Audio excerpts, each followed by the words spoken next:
वृक्ष के नीचे महामृत्युंजय मंत्र का जाप जो शुक्रवार की शुक्रवार घी का दिया लगा कर करता है, उसके रोग बाबा देवाधिदेव महादेव समाप्त करते चले जाते हैं। ये संजीवनी मंत्र शुक्रवार के दिन भगवान शंकर को शुक्र को दिया था, इसलिए उसकी प्रधानता। आपको मालूम पड़ गया कि शरीर में मुझे ये रोग हो गया है, मुझे शुगर हो गया है, मुझे बीपी हो गया है, मेरा ब्लड प्रेशर ऊंचा नीचा रह रहा है, कोई भयंकर रोग, मेरे रिश्तेदार को कोई कैंसर जैसा रोग हो गया, किसी को कोई थायराइड हो गया, किसी को कोई किडनी और लीवर में सूजन हो गई, किसी को कहीं किडनी और लीवर में तकलीफ हो गई। तो शिव महापुराण की कथा कहती है, नवग्रह शिव महापुराण की कथा कहती है कि बेलपत्री के वृक्ष के नीचे महामृत्युंजय मंत्र का जाप जो शुक्रवार की शुक्रवार घी का दिया लगा कर करता है, उसके रोग बाबा देवाधिदेव महादेव समाप्त करते चले जाते हैं। ये संजीवनी मंत्र शुक्रवार के दिन भगवान शंकर को शुक्र को दिया था, इसलिए उस पात्र में जल और दूध ले लीजिए शुक्रवार का दिन।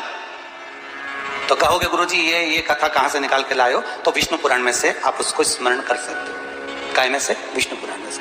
एक पात्र में देसी गाय का दूध, जल उसमें रखकर, और आपके अगर लड्डू गोपाल हो, यदि आपके घर में ठाकुर जी हो, लड्डू गोपाल हो, विष्णु जी का कोई स्वरूप हो, श्री हरि का कोई स्वरूप हो, तो उस पर शुक्रवार के दिन आप संध्या के समय पर दुर्वा डालकर उस दुर्वा से अगर लक्ष्मी जी के नामों का 108 बार उच्चारण कर कर घी का दिया लगाकर कैसर के चावल साथ में रखकर केवल उस जल का और दूध का मात्र छींटा देते हो, तो उसके घर में कभी लक्ष्मी की कमी नहीं आ सकती, संपदा बढ़ती चली जाती है। 108 बार लक्ष्मी के नाम का मात्र उच्चारण कर लेने पर भगवान विष्णु के चरणारविंद पर, भगवान विष्णु के चरणों पर केवल उस दुर्वा का, जल का, दूध का सिंचन कर देने से भी लक्ष्मी की वृद्धि होती है। शिव उनके मंदिर में आने वाले को तुरंत दे देता, जल चढ़ाने वाले को 3 चीजें तुरंत मिल जाती। आप नहीं भी मांगे, आप यदि नहीं भी मांगेंगे तो भी वो 3 चीजें मिल जाती।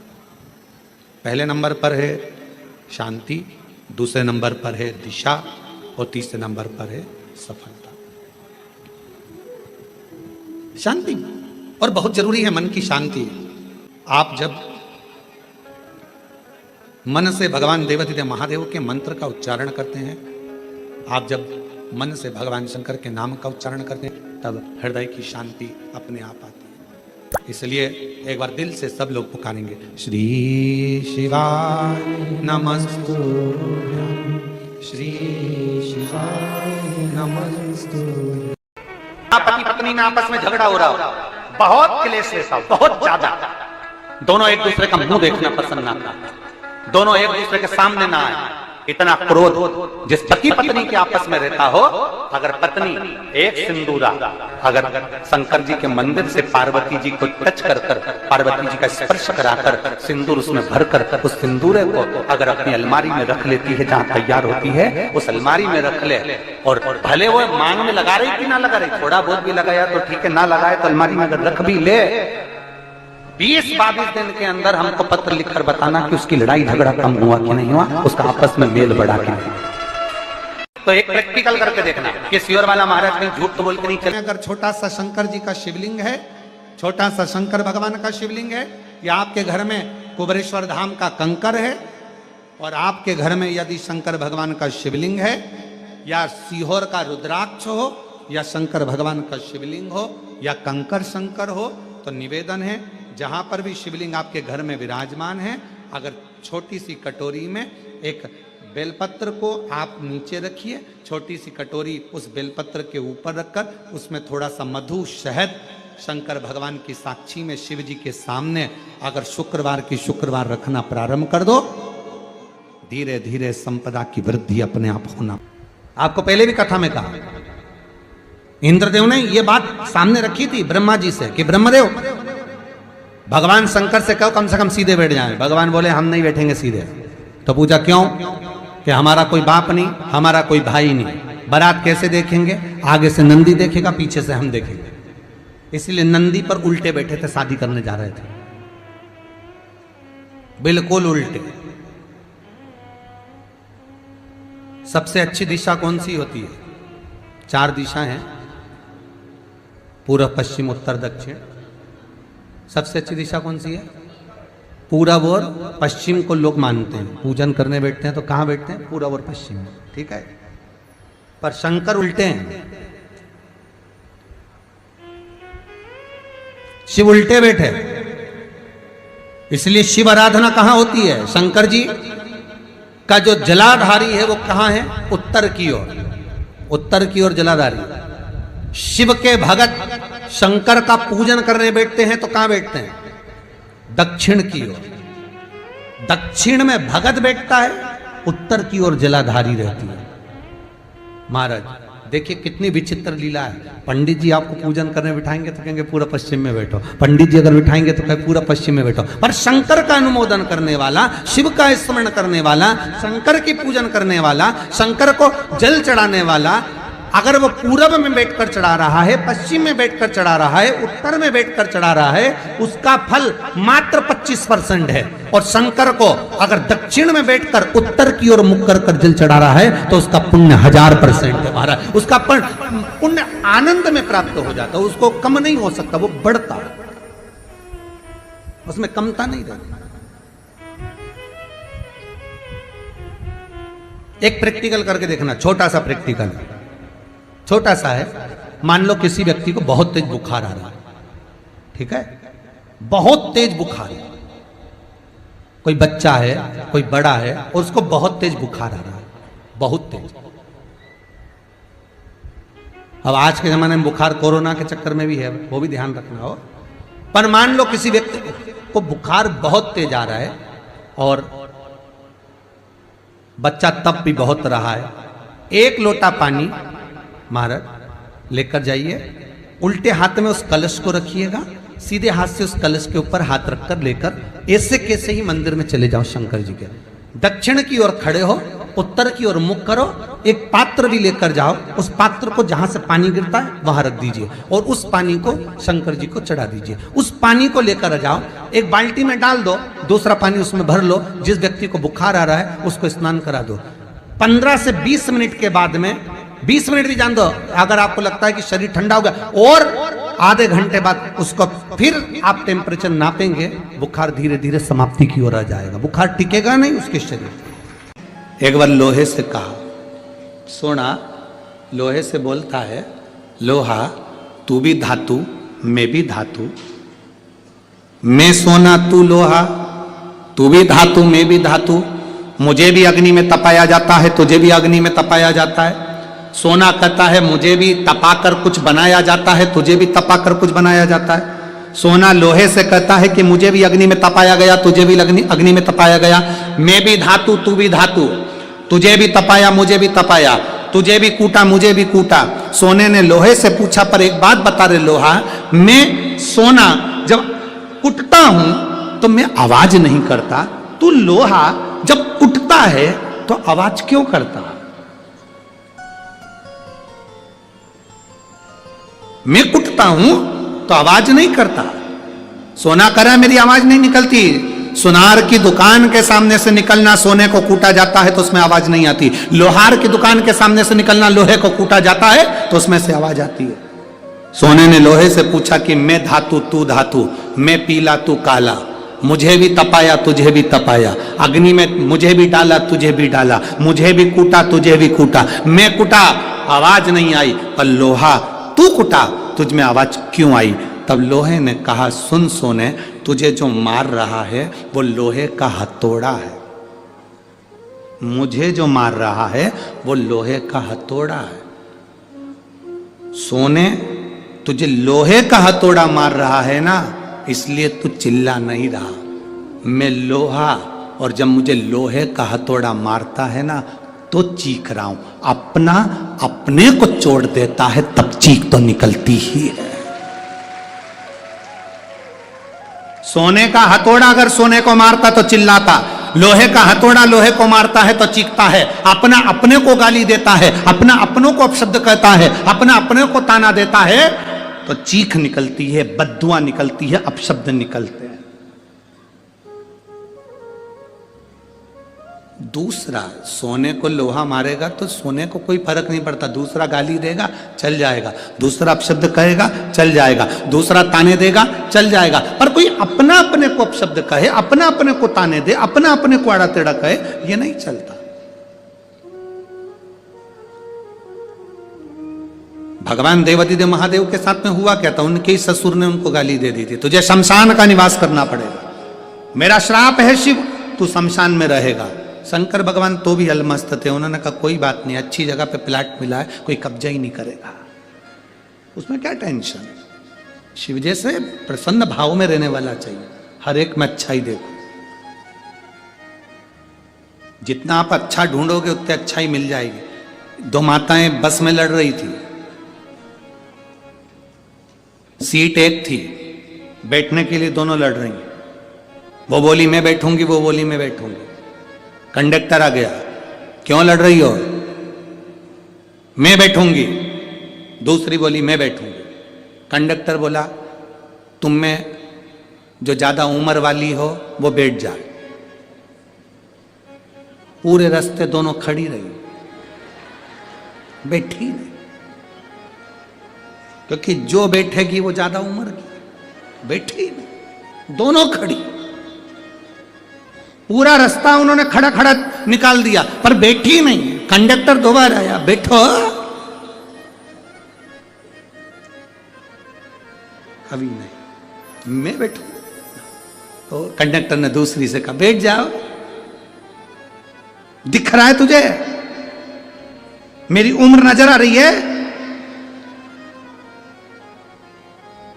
कंडक्टर ने फिर दूसरी से कहा तू बैठ जा, आंखों का इलाज करवा ले तेरे। नहीं बैठूंगी मैं, कोई इतनी उम्र क्यों। कुर्सी पूरी खाली बस की, दोनों नहीं बैठी, इतने में एक दूसरा आ गया, चले गए। ये खड़ी की खड़ी बस की, किसी को मालूम ना पड़ जाए कि उम्र कितनी है।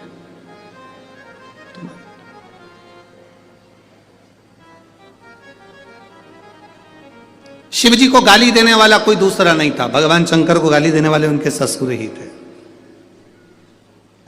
तुम्हारे ऊपर उंगली उठाने वाला कोई दूसरा नहीं होगा, तुम्हारे अपने ही होंगे।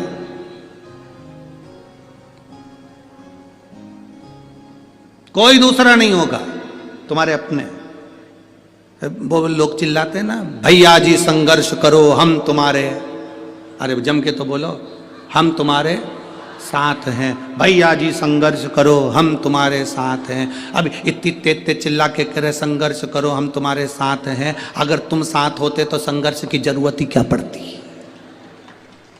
संघर्ष की जरूरत क्या पड़ती। साथ नहीं हो तो संघर्ष की जरूरत है, कहना कठिन है। शंकर भगवान को गाली देने वाला कोई दूसरा नहीं था, शिव जी को अपशब्द कहने वाला कोई दूसरा नहीं था, शंकर भगवान को आड़ा टेढ़ा कहने वाला कोई दूसरा नहीं था। स्वयं देवादिदेव महादेव को अपशब्द कहे उनके ससुर ने कहे, ए शिव मेरा श्राप है, तू शमशान में निवास कर। 5 स्थान शिव जी को चढ़े हुए जल को लगाने का। पहला स्थान बोलिए, जम के बोलो जरा, नेत्र। दूसरा स्थान कर्ण, तीसरा स्थान मस्तिष्क, चौथा स्थान कंठ और 5वां स्थान अपना हृदय। मात्र ये 5 स्थान शिव जी के चढ़े हुए जल को आप अगर लगा लेते हो तो तुम्हारे ऊपर किसी ग्रह, चाहे शनि हो, चाहे राहु हो, चाहे केतु हो, चाहे मंगल हो, कोई ग्रह आप पर भारी नहीं रह सकता। ये 5 स्थान मेरे देवादिदेव महादेव की अविरल भक्ति के लिए, निर्मल शुद्धि के लिए है। नेत्रों पर जल लगाने से मतलब है कि जब भी मैं दर्शन करूं तो मेरे देवादिदेव महादेव का करूं, शिव।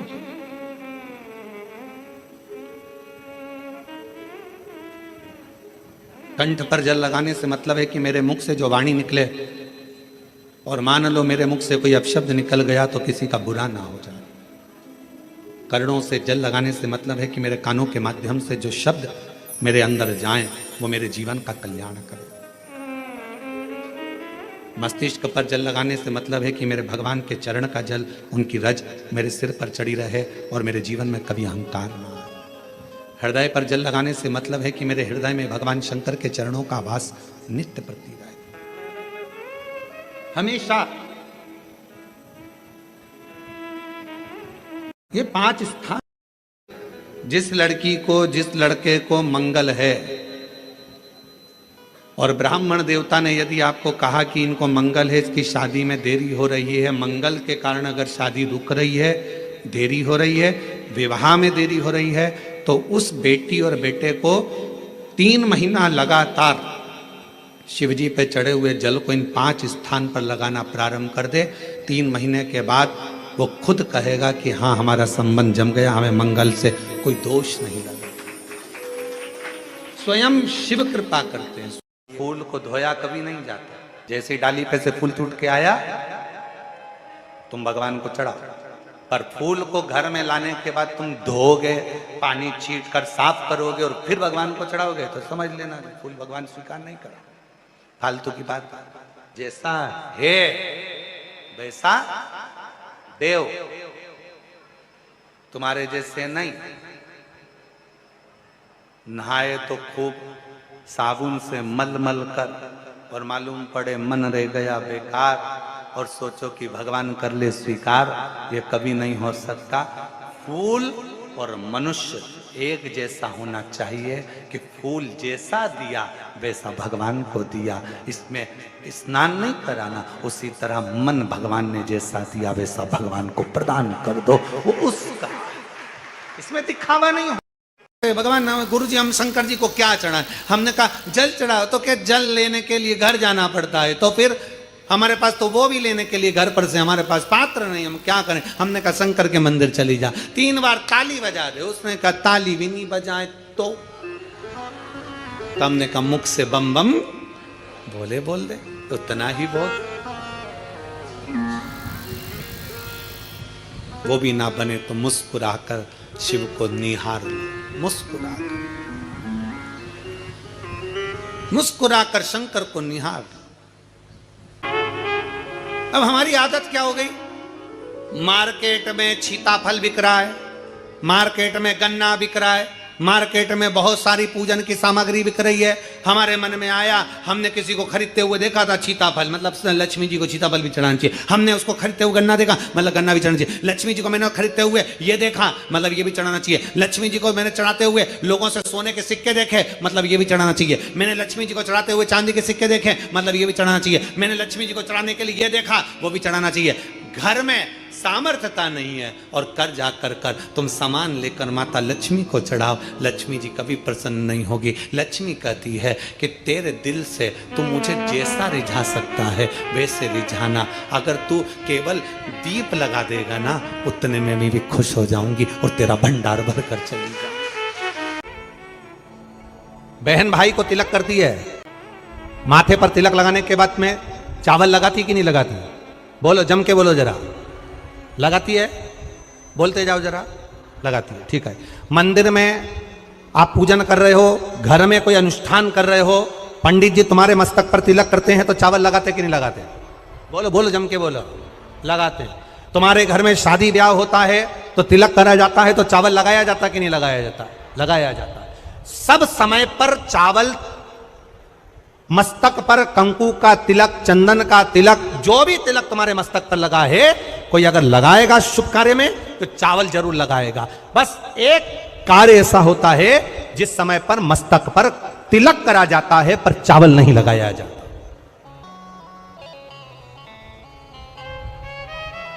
एक समय ऐसा होता है जिस समय तिलक करा जाता है पर चावल नहीं लगाया जाता। चावल का मतलब है अक्षय, मतलब बार बार भगवान ऐसा मौका लाए, बार बार भगवान ऐसी कृपा करे कि तुम ऐसा अनुष्ठान करते रहो, पुण्य करते रहो, सत्कर्म करते रहो, 16 सोमवार के व्रत करते रहो, चतुर्थी के व्रत करते रहो, तुम छठ की पूजन करते रहो, तीज का व्रत करते रहो, सोमवार का व्रत करते रहो। तुम्हारे घर में हमेशा ऐसे शुभ कार्य होते रहे। केवल अक्षय, अक्षत एक जगह पर नहीं लगाया जाता। कब नहीं लगाते अक्षत को? मस्तक पर तिलक करते समय अक्षत कब नहीं लगाया जाता? केवल एक समय पर। कब? जब घर में कोई शांत हो जाता है और शांत होने के बाद जब मस्तक पर पगड़ी का क्रम होता है, उस पगड़ी के क्रम पर तिलक तो लगाया जाता है पर चावल नहीं लगाया जाता। भगवान से प्रार्थना करते हैं ये बार बार मौका मत देना, जो हो गया उसको समाप्त, ऐसा मौका बार बार ना दीजिएगा।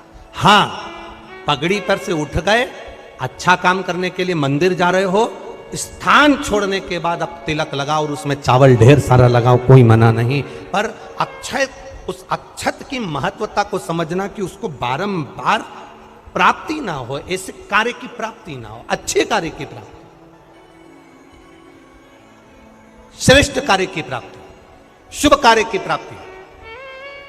अगर मौका मिले तो एक बार भविष्य पुराण, और एक बार मौका मिले तो कुर्म पुराण, और एक बार मौका मिल जाए तो नंदी पुराण, ये 3 पुराणों का स्मरण करना, इसमें आपको अक्षत की महत्वता प्राप्त हो।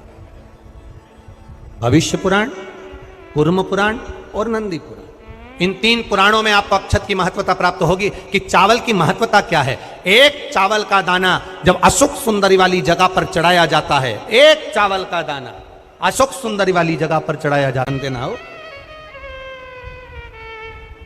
ये बेलपत्र जो होता है, इस बेलपत्र पर कभी कभी आपने देखा होगा कि कई लोग बीच वाले पत्ते पर चंदन लगा देते हैं। ये जो बीच का पत्ता होता है, इस पर लोग चंदन लगा देते हैं। शिव महापुराण की कथा कहती है, अगर भूलवश भी, अनायास, आपके पास बेलपत्र भी नहीं है, शिव जी का चढ़ा हुआ बेलपत्र भी अगर आपने उठा लिया और उठाकर उस बीच वाले पत्ते पर एक चावल का दाना रखकर भी आप भगवान भोलेनाथ को समर्पित कर रहे हो, तो यह समझ लेना कि तुमने महीना, 2 महीना, 4 महीना, 6 महीना, 8 महीने में, हम तो हमेशा कहते आए हैं, आज फिर कर रहे हैं, 1 महीना पूरा हो जाए जल चढ़ाते, 2 महीना पूरा हो जाए जल चढ़ाते, 3 महीना पूरा हो जाए, 4 महीने पूरे हो गए, 6 महीने पूरे हो गए, या आपका साल भर पूरा हो गया, प्रयास करा करो, एक बीच वाले पत्ते पर एक चावल का दाना रखकर शिव जी को समर्पित करना। क्यों? जो तुमने पूर्व में जल चढ़ाया है वो चावल का दाना अक्षय, उसको अक्षत माना जाता है, अक्षय माना जाता है। मतलब तुमने अभी तक जो जल समर्पित करा है वो कभी समाप्त तो नहीं हो सकता, उसका पुण्य तुम्हारे खाते में चले गया, अब तुम उसको किसी को भी प्रदान कर सकते। जब व्यक्ति के मन में अहंकार आ जाता है, जब व्यक्ति के मन में अभिमत्ता आ जाती है, थोड़ा सा अभिमान आ जाता है, तो वो भगवान से दूर हो जाता है। 3 चीजें भगवान से दूर कर देती है। पहले नंबर पर व्यक्ति के भीतर का अहंकार, दूसरे नंबर का हमारे भीतर की ज्यादा कामना,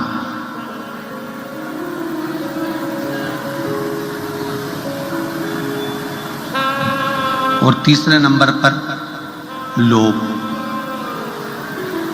एक अहंकार, कामना और लोभ, ये 3 ऐसी है कि जो हमें परमात्मा से दूर कर देती है।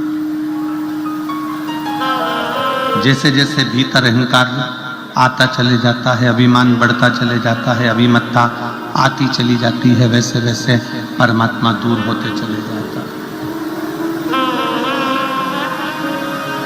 भीतर काम जाग जाता है, कामनाएं बढ़ती चली जाती है, भगवान मुझे ये दे देना, भगवान मुझे वो दे देना, भगवान मुझे ये प्रदान कर देना। और मान लो भगवान ने यदि तुमको वो नहीं दिया तो तुम्हारे भीतर निराशा उत्पन्न हो जाती है और तुम भगवान से दूर हो जाते हो।